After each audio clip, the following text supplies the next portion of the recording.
ओम नमः शिवाय, जय महाकाल। अगर आपके जीवन की परेशानियां खत्म होने का नाम ही नहीं ले रही है, एक परेशानी के बाद दूसरी समस्या आ जाती है, दूसरी के बाद तीसरी समस्या आ जाती है, आप समस्याओं से लड़ लड़ करके थक चुके हो, आपके घर में पैसा ही नहीं आ रहा है, बीमारियां बहुत ज्यादा हो चुकी है, व्यापार अच्छे से नहीं चल रहा है, कोई कामना है जो पूरी हो ही नहीं रही है, तो पूज्य गुरु जी ने अपनी कथा में बहुत ही सुंदर सा उपाय बताया। मात्र आपको एक लोटे जल में कुछ चीजें मिला देनी होगी और फिर देखिएगा आपकी किस्मत किस तरीके से चमक उठती है। तो पूज्य गुरु जी की कथा से सुन करके और समझ करके पूरे उपाय को बड़े ही विस्तार से बताऊंगा, परंतु उससे पहले आप सबसे एक छोटी सी गुजारिश करूंगा कि जो लोग पहली बार आए हैं चैनल को सब्सक्राइब जरूर कीजिएगा और वीडियो को लाइक करके महादेव जी का कोई सा भी प्यारा नाम कमेंट बॉक्स में लिखना मत भूलिएगा। इस पूरे वीडियो के अंदर हम लोग 3 महा उपाय के बारे में बात करेंगे जो कि आपके अलग अलग मनोकामना पूर्ति के लिए सिद्ध होंगे। अगर आपके घर में पैसा नहीं आ रहा है, धन की बहुत ज्यादा कमी है, तो आपको कैसे उपाय करना है, बीमारियां बहुत ज्यादा हो चुकी है तब आपको किस तरीके से करना है, या फिर कोई भी व्यक्ति आपके इस परिवार में ऐसा है जिससे कोई गंभीर बीमारी है तो उसके लिए किस तरीके से आपको उपाय करना है। तो ध्यान से सुनना, समझने की कोशिश करना। सबसे पहले बात कर लेते हैं पहले वाले उपाय की तरफ। तो ध्यान से सुनना, ये जो पहला वाला उपाय है ना, अगर आपके घर में धन कहीं से भी नहीं आ रहा है, व्यापार अच्छे से नहीं चल रहा है, आपने कोई बिजनेस खोला हुआ है, घर से ही काम कर रहे हो लेकिन फिर भी आपका बिजनेस अच्छे से नहीं चल रहा है, नौकरी में कोई तरक्की नहीं हो रही है जिसकी वजह से घर में धन नहीं आ रहा है, काफी सारे ऐसे कारण जिसकी वजह से आपके घर में धन की बहुत ज्यादा कमी है, कर्जा बढ़ता चला जा रहा है, कोई आय के नए स्रोत आपके पास में नहीं खुल रहे हैं, तो एक उपाय कीजिएगा। आपको क्या करना है, ध्यान से सुनिएगा। इस तरीके से आपको एक लोटा लेना है जिसके अंदर आपको अपने घर का शुद्ध जल भरना है। गुरुदेव ने कथा में बताया कि इस वाले उपाय के लिए ना तो आपको पीतल का, ना ही आपको लोहे का, ना ही आपको स्टील का, ना चांदी का, ना सोने का, ना कांसे का, किसी का भी लोटा नहीं लेना है, सिर्फ और सिर्फ आपको तांबे का ही लोटा लेना है। ठीक है, पहली बात आई समझ में। इसके बाद में आपको लेना होगा एक टुकड़ा गुड़ का। किसका? एक टुकड़ा गुड़ का। अब ज्यादा बड़ा नहीं लेना, छोटा सा जितना आप तोड़ सको एक टुकड़ा, थोड़ा सा आपको गुड़ लेना है। इसके बाद में लेने होंगे आपको गिनती से 7 चावल के दाने।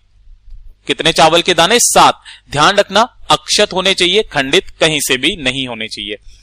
ठीक है, इसी के साथ लेना होगा आपको फूल। अब भैया फूल कौन सा लेना है, तो ध्यान से सुनिएगा, आपको सिर्फ और सिर्फ लाल फूल लेना है, किसी भी और कलर का फूल, सफेद फूल, पीला फूल मत ले लेना, सिर्फ और सिर्फ लाल फूल लेना। लाल फूल के अंदर अगर आप हो सके तो कोशिश करना आपको इस तरीके से गुड़हल का फूल मिल जाए, जिसे घंटी नुमा फूल भी कहते हैं, तो बहुत अच्छी बात है, गुरुदेव ने बताया। लेकिन अगर आपको नहीं मिलता है ना, तब आप कोई सा भी लाल फूल ले लेना, लेकिन लाल होना चाहिए, किसी भी और रंग का मत ले लेना। ठीक है, ये सारी चीजें हो गई। इन सभी चीजों को आपको क्या करना है, एक एक करके लोटे में डाल देना है। सबसे पहले डालने हैं आपको क्या, एक गुड़ का टुकड़ा।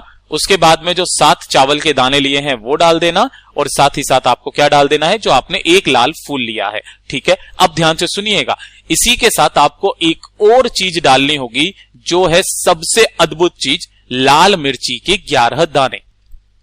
कितने दाने? लाल मिर्ची के 11 दाने। जो ये बीज होते हैं ना, इस तरीके के बीज आपको गिन करके ले लेने हैं। अगर नहीं मिलता है तो किसी भी आप किराने की शॉप पर जाएंगे ना, तो वहां से थोड़ी सी मिर्ची खरीद लेना, उसके साथ में काफी सारे दाने आ जाएंगे। ठीक है ना, तो लाल मिर्ची के आप 11 दाने ले लेना। ठीक है, और उन्हें भी आपको क्या करना है, इसी लोटे के अंदर डाल देना है। और इसी वाले लोटे से सुबह के समय जब आप उठोगे तो उठने से पहले एक चीज का काम करना कि जब आप स्नान करोगे ना, तो स्नान करते वक्त में आपको अपनी बाल्टी के अंदर 2 से 4 बूंदे गंगा जल की जरूर डाल लेना है ना। यानी कि आपको गंगा जल का पवित्र स्नान करना है, और स्नान करने के पश्चात आपको शरीर पर और कुछ भी धारण नहीं करना है। अगर हो सके तो सफेद कलर का, अगर कुछ भी आपके पास में है, अंगोछा है या फिर कुछ भी चीज है ना सफेद कलर का, तो सफेद कलर का वस्त्र आपको धारण करके, है ना, सूर्य भगवान को अर्घ देना है। अब पूज्य गुरु जी ने इसमें भी एक बहुत ही अद्भुत सी चीज बात बताई थी जिसे सब लोग गलती करते हैं, और उन्होंने एक और चीज पर उंगली उठाई थी कि कोई ना कोई हमारे सनातन धर्म को खत्म करना चाहता है, इसकी वजह से ये अफवाहें उड़ाते हैं, है ना। तो ध्यान से सुनिएगा वो बात क्या थी। जब आप यहां पर सूर्य भगवान जी को अर्घ देंगे ना, तब आपका हाथ आपके सर से, ये दोनों के दोनों जो हाथ होते हैं ना, आपके सर से लगभग 8 इंच ऊपर होना चाहिए। ठीक है ना, और फिर उसके बाद में आपको अर्घ देना है। अब देखिए ध्यान से, काफी बार हम लोग क्या कहते थे, काफी बार तो 1-2 बार मैं भी गलत बता चुका हूं, लेकिन खुद भी मैंने जब पूज्य गुरु जी की कथा सुनी, एक चीज बताई थी कि जब आप अर्घ देते हो तो काफी सारे लोग बोलते हैं कि ये जो जल होता है ना, ये छिट करके आपके पैरों पर नहीं गिरना चाहिए।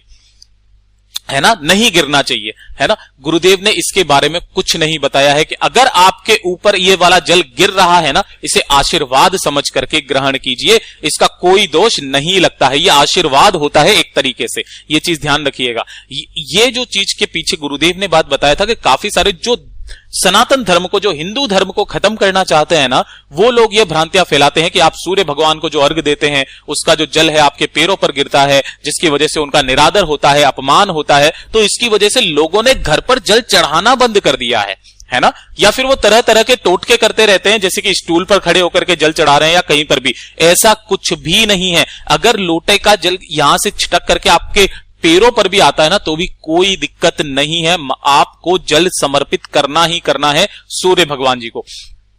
ये वाला जो उपाय है ना, करने के पश्चात आप जैसे ही, अगर आप किसी रविवार के दिन करते हो, गुरुदेव ने देखिए इसके लिए जो दिन बताया वो एक तो रविवार का दिन बताया है ना, और जो कल है ना वो पड़ रही है मोरई छाट, है ना, मोरई छठ जिसे हम लोग कहते हैं, मोर छठ भी कहते हैं, सूर्य सृष्टि छठ भी कहते हैं, सूर्य सृष्टि भी कहते हैं। क्यों कहते हैं? क्योंकि ये जो छठी तिथि होती है ना, ये सूर्य भगवान को, मोरई छठ सूर्य भगवान को समर्पित होती है। तो या तो आप इस उपाय को इस दिन कर लीजिएगा, या फिर आप किसी भी रविवार के दिन इस उपाय को करना मत भूलिएगा। आप एक रविवार के दिन करेंगे, दूसरे रविवार तक आपके पास में आय के नए स्रोत खुलने लग जाएंगे। साथ ही साथ गुरुदेव ने बताया कि जो व्यक्ति आपका आज दिन तक फोन नहीं उठा रहा है ना, वो व्यक्ति भी फोन उठाने लग जाएगा। पूज्य गुरु जी का बहुत ही अद्भुत सा उपाय है, ठीक है। तो ये हो गया धन की प्राप्ति को लेकर के। उसके बाद में बात करते हैं दूसरे वाले उपाय की तरफ, ठीक। देखिए दूसरा वाला उपाय किन लोगों के लिए कि अगर आपके शरीर में किसी भी तरीके की कोई बीमारी है, किसी भी तरीके की कोई बीमारी हो, तो आपको सूर्य भगवान जी का ये वाला उपाय करना स्टार्ट कर देना है अभी से ही। कोई दिन फिक्स नहीं है, कभी भी इस उपाय को करना। ध्यान से सुनिएगा, जब भी आप सूर्य भगवान जी को अर्घ देते हो ना सुबह के समय, या फिर देना स्टार्ट करते हो अपनी बीमारी के लिए, तो ध्यान से सुनिएगा, आपको 1 लोटा शुद्ध जल, तांबे का लोटा लेना है, और इसके अंदर चुटकी भर आपको हल्दी मिला लेनी है ना। आप कोशिश करना कि अगर हल्दी की गांठ मिल जाए तो हल्दी की गांठ डाल लेना, कोई दिक्कत नहीं है। और जब आप सूर्य भगवान जी को अर्घ दो, तो ध्यान से सुनिएगा, आपके शरीर में अगर पूरे शरीर में कोई बीमारी है ना, तब आपको कैसे उपाय करना है। अगर आपके शरीर में कोई कैंसर है, कोई किडनी, लीवर, इससे संबंधित कोई समस्या है, जैसे कि आपके अगर शरीर में इस वाले हिस्से में समस्या है ना, तो जब आप धार समर्पित करोगे सूर्य भगवान जी को, तो उस धार को यहां से, इसके ऊपर से आपको, इस जगह से आपको समर्पित करना है। समझ आया बात? अगर आपको इस तरफ में, शरीर के इस तरफ में आपके समस्या है, तो आपको इस तरफ में धार को कर करके सूर्य भगवान जी को अर्घ देना है। ओम घृणी सूर्याय नमः, जो भी मंत्र आपको सूर्य भगवान जी का आता है ना, उस मंत्र का स्मरण करते हुए 7 दिन लगातार करके देख लीजिएगा। आपके शरीर में ना राहत मिल जाए तो मेरे बाबा की कृपा आप पर बरसने लग जाएगी, ये चीज समझ जाना, ठीक है। ये हो गया दूसरा उपाय। अब बात कर लेते हैं तीसरे वाले उपाय की तरफ, ठीक है। देखिए तीसरा वाला उपाय होगा आपका भाग्य चमकाने के लिए। किसके लिए? भाग्य। अगर आप पढ़ाई लिखाई करते हो, नौकरी के लिए अगर आप कोशिश कर रहे हो, नौकरी नहीं लग रही है, व्यापार खोलना चाहते हो, व्यापार नहीं खुल रहा है, आपका भाग्य उदय नहीं हो रहा है, पढ़ाई लिखाई में भी आप कर रहे हो लेकिन अच्छे नंबर नहीं पा रहे हो ना, आज से ही यह वाला उपाय करना स्टार्ट कर दीजिएगा। मात्र 1 लोटा शुद्ध जल, तांबे का लोटा लेना, इसके अंदर जल भरना, और जल भर के इसके अंदर गाय माता का कच्चा दूध, ध्यान रखना, गाय का कच्चा दूध ये लेकर के इसी के अंदर आपको डाल देना है। कच्चा दूध क्या होता है? जिसे एक बार भी गर्म नहीं किया गया होता है, इसी के अंदर डालना, और चुटकी भर केसर ले लेना, बस, है ना।